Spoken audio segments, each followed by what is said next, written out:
Молдеке дейді, бір ата-аналар келеді. Менің балам дейді, намаз оқымай тұрғанын жақсы еді, намазға келіп жаман болды дейді. Таң қаласыз. Қалай бұл? Қалай ол? Бұл дұрыс емес шығар деп. Білесіздер ма? Құран-ы Кәрімде Алла Тағаланың аяты бар.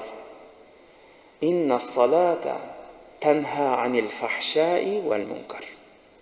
Расында да намаз Алланың қайтарған мүнкар істеріменен, ұятсыз істерінен тоқтатады дейді сізбен бізді. Абдулла ибн Масуд деген сахаба осы хадисті, осы Құранның аятын бұлай деп түсіндіретін дейді. Намаз егер мұсылман адамды сауап амалға жетелеп, күнәдан қайтармаса, Алланың тыйғанынан тыйдырмаса, онда оның оқыған намазы оны дозаққа қарай сүйреп бара жатқан нәрсе болады дейді. Жәннатқа емес. Жоқ. Оны дозаққа қарай сүйреп бара жатады дейді.